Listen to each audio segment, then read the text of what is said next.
It was announced that there are 37 measures that has to be taken, and this would impact the civil servants, the core civil servants. At this point in time, we are just coming out of the Easter, shocked to hear this information, and even what is even more shocking to know that this information has not been shared with the unions, neither via a social dialogue, neither via the advisory body of the GOA, nor anything. This is unacceptable.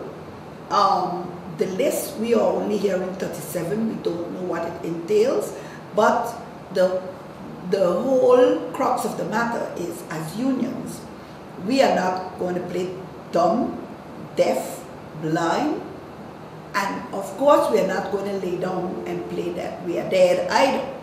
We already survived Hurricane Irma and Maria, so whatever that has to come has to be something that is more progressive, that cannot take us backwards. The rebuilding of St. Martin and the restructuring of basically what has to lead to, I don't know if it is more income for the government or what, but it should never be to the cost of the pockets of the workers that are working for government. Now, if these measures are measures mandated by Holland, we need to have our representation speak up and tell the truth. Holland cannot compare St. Martin with the best islands where they are right now in charge. Neither with Bonaire, Saba, or St. Eustatius. Holland makes sure that in the best islands, after Hurricane Irma, that they got a salary increase. Most likely, that is to buffer all the costs of the price gouging that would take place and the cost of living. I have no idea, but they got a salary increase. And in the meantime, they have been enjoying, for example, vacation allowance at the percentage as it's paid in the kingdom, in the Netherlands, which is 7 or 8%.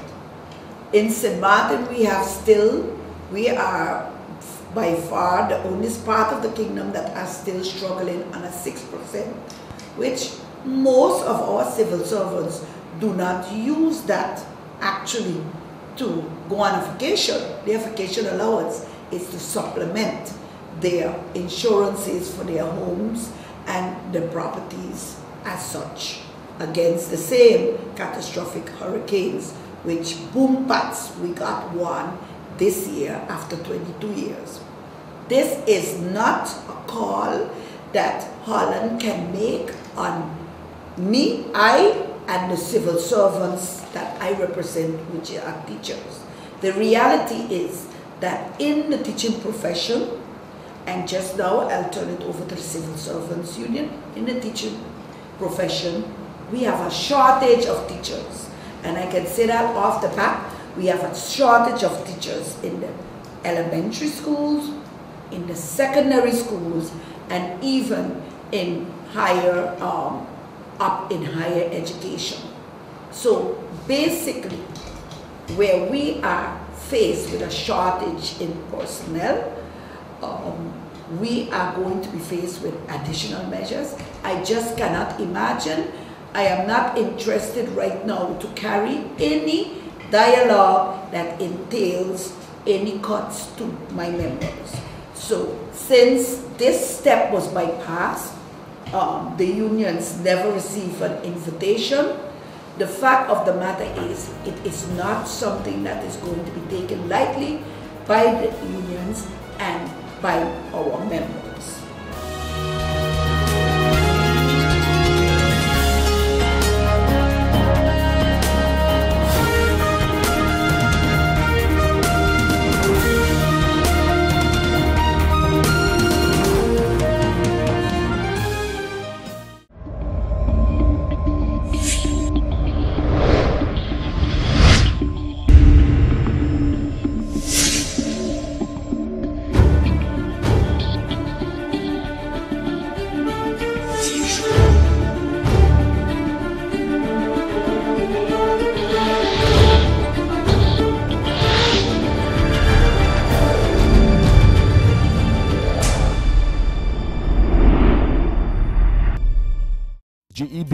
has been faithfully serving the communities of St. Martin, powering your home and our economy. Come rain or shine, our qualified team of professionals are working hard 24 hours a day to provide you and your family with safe, reliable electricity and water. We use the latest technologies and test our products daily to maintain the highest international standards. Our friendly staff is always there to assist you, whether in person, over the phone, or online. We are committed to constantly improving our products and services, making them more efficient, effective, and environmentally friendly to serve you better today and our next generation of clients tomorrow. GEBE, powering a brighter future. Our friend Megawati is here with tips to save you energy. 1. Turn your airco temperature up. 2. Use a ceiling fan instead. 3. Buy energy-saving products. Save some green with NVGEBE.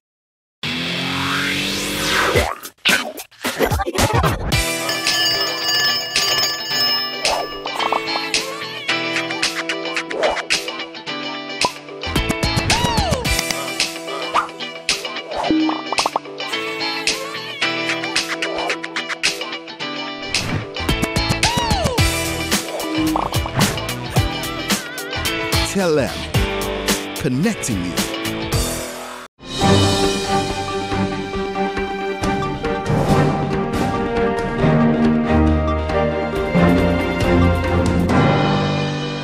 Just to continue where Sister Claire left off, and I like the part when Sister Claire talked about the immediate effect that the announcement had on our members and non-members alike. For the simple fact that when it comes to austerity measures, we know that oftentimes it is the workers who have to bear the brunt of these particular measures.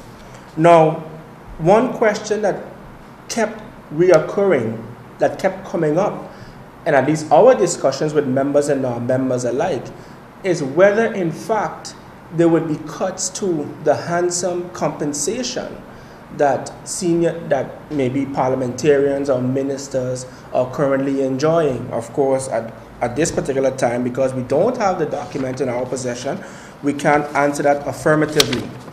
But besides that, even though we don't have the document, a close review of past reports by the IMF, by the Central Bank, and by other international agencies, especially during the time of the Netherlands Antilles, gives us a kind of an idea of what we can anticipate as unions that will be on the chopping block.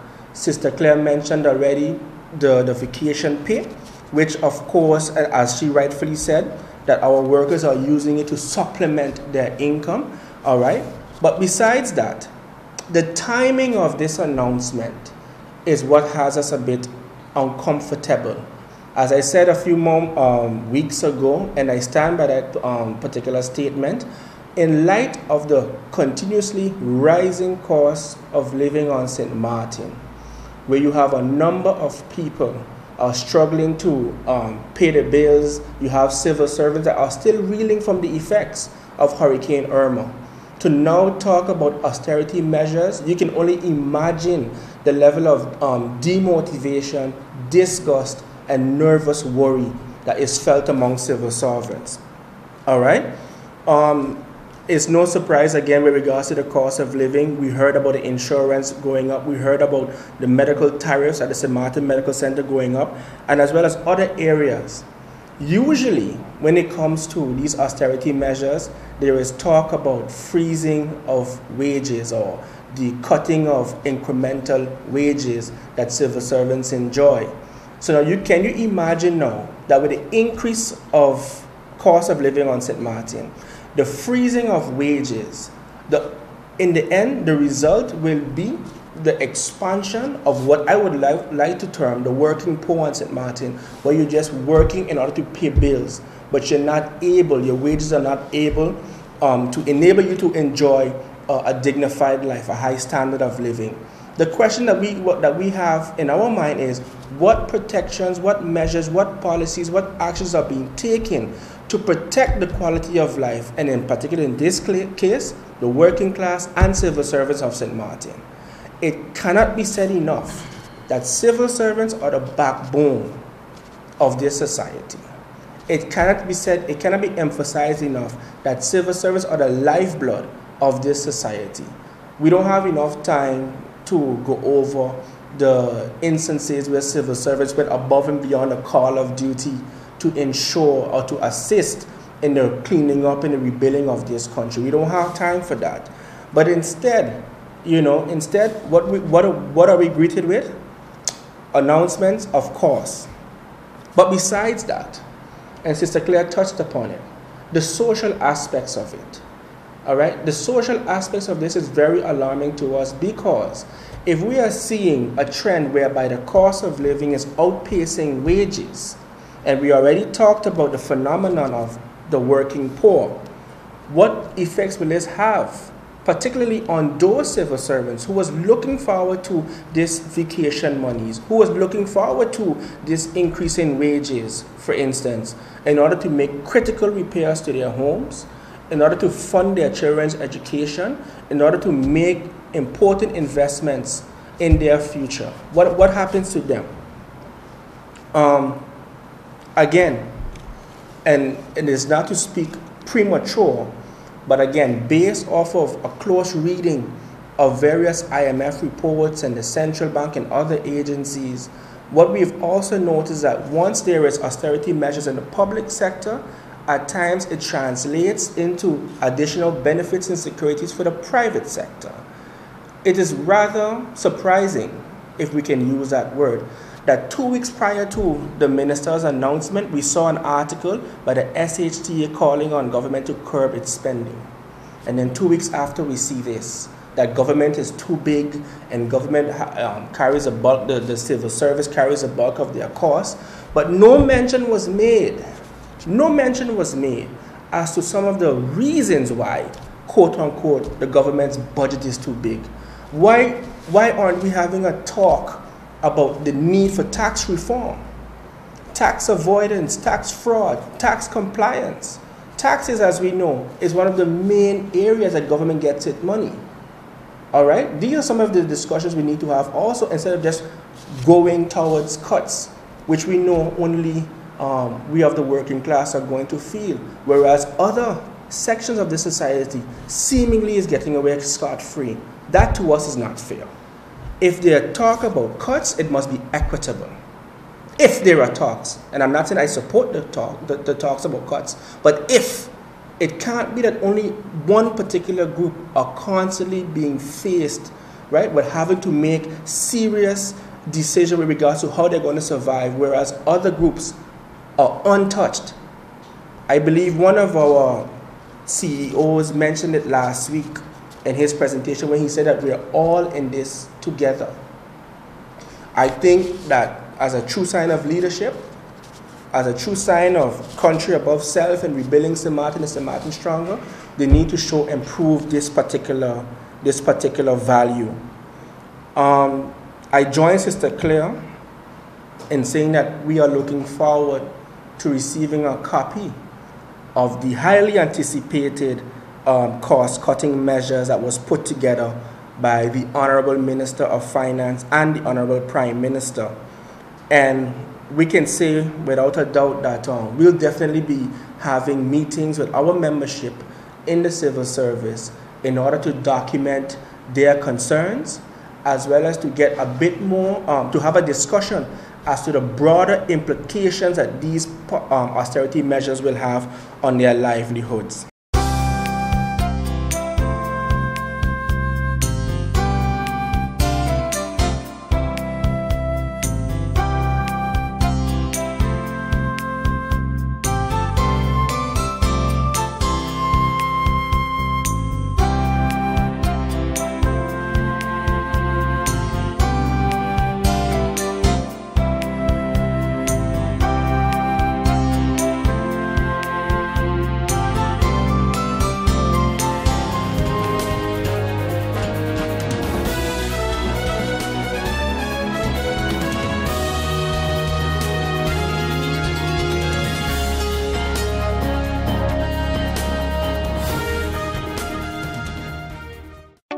People all across St. Martin are switching to a more rewarding experience. The WIB MasterCard Fun Miles credit card, better known as My Card. Earn 1 fun mile for every $2 spent, even abroad and online. This will quickly get you a ton of fun miles to redeem for travel, shopping, food, fuel, and much more. But there's more to My Card. Worldwide acceptance, an EMV chip for extra security, and 250 free fun miles with first use. Switch to My Card today at WIB. Fun miles, from within your reach.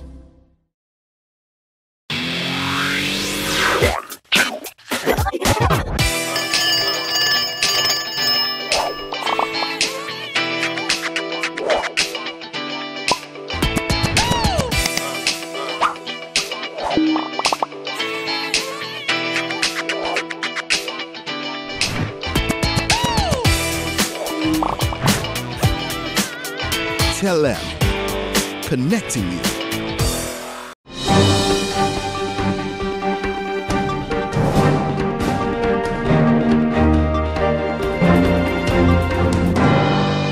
Even damage not only GB, the airport, Maho, Phillipsburg, West End DV. These are our last consumers. When the last consumers, this have a serious effect on our revenues. We look at it immediately after the hurricane. We were down 1/3, between 30 and 40%, we lost in revenues. 30 to 40%. 30 to 40% we lost in revenues. Because hotels are gone, a number of commercial businesses are gone as well too, a number of residents are gone as well too. So we are stuck with this dilemma. Our revenues dropped drastically. And to verify this, we look at the production figures. For example, before Hurricane Irma, we had around 55 megawatt being produced. And we had some days here with no information because the software system was down. You couldn't get the information logged properly. We sent a log around this time. Maria hit, and then let's say by end of September, it was around 21 megawatt. Wow. What is it now? Coming to that just now, then in October month, we peaked around 30 megawatt, and it stays so for November. Today, what's it have today? Today we're about 35, 36 megawatt. So we're still down from 55, about 20 megawatt, we're still down. It has come back gradually, but it depends on most of the last consumers, it will go faster.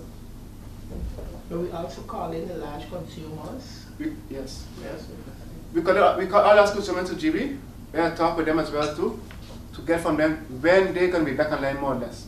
It is hard for some to give a direct answer, but most of them told us 2019, latter part of 2019, they'll be back online. That means it's tourism season, from November, December onward, we may see a big increase in production from consumption from those last consumers. Before that, it will go gradually. Experience on GB as well too over the years. From 95, the growth took some time as well too. The big difference for us in GB with Hurricane Lewis, the hotels wasn't damaged to that extent.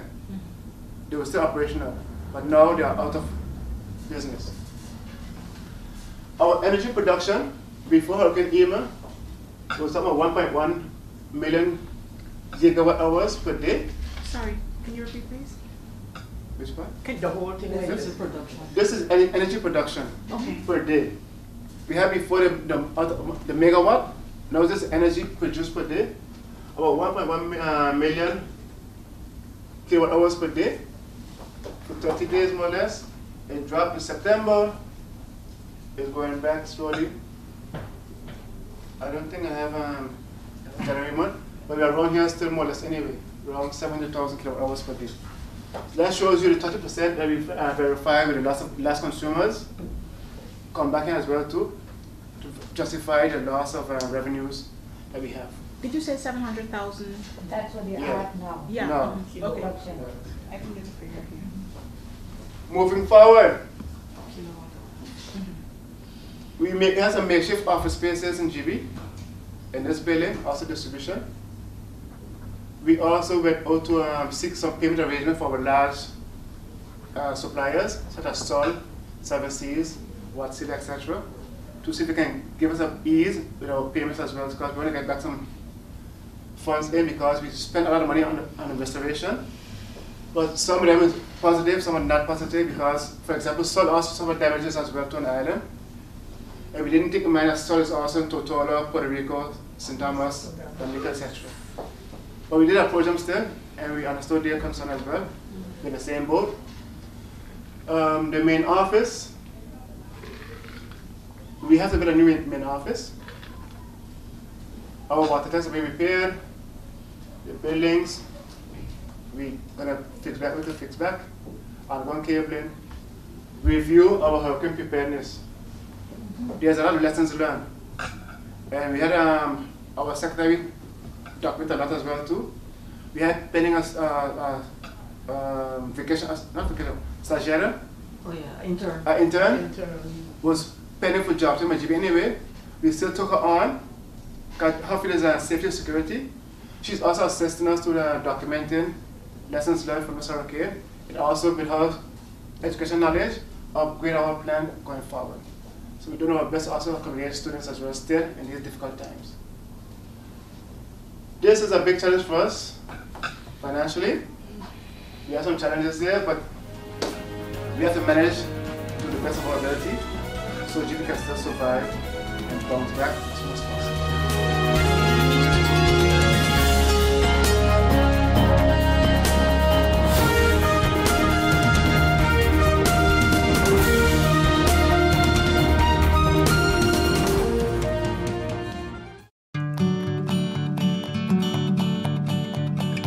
It's been said that behind every door, possibility awaits.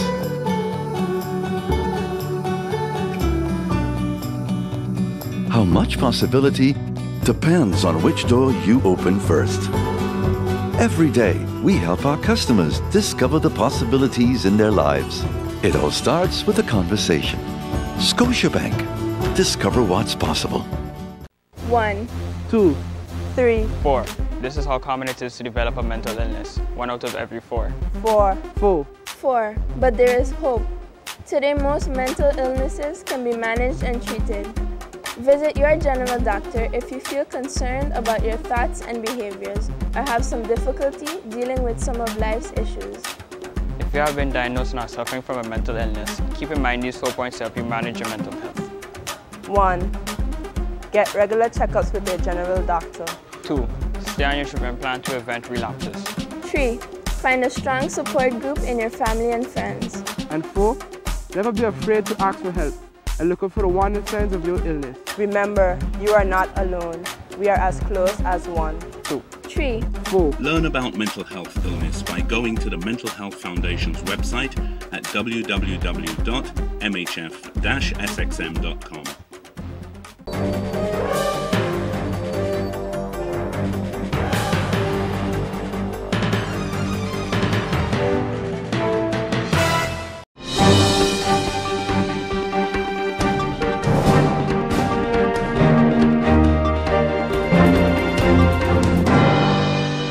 This week I will touch base on 3 updates, namely the progress of the works in execution at the Erausquin Boulevard leading to Point Blanche, the UNDP VROMI Collaborative Roof Repair Program, and the generous donation of temporary container homes by the Caribbean China People Foundation. Execution at Erausquin Boulevard is progressing well, despite the traffic congestion it causes for residents and visitors to the area. The works are very important for the country as they include the laying of water lines and high-tension cables by NVGEBE, sewage pressure lines and utility cables by Telem Cable TV, and UTS laying new fiber optic lines. Delays in the completion of the work are caused by unforeseen factors such as large concrete slabs that are found under the road, which are removed.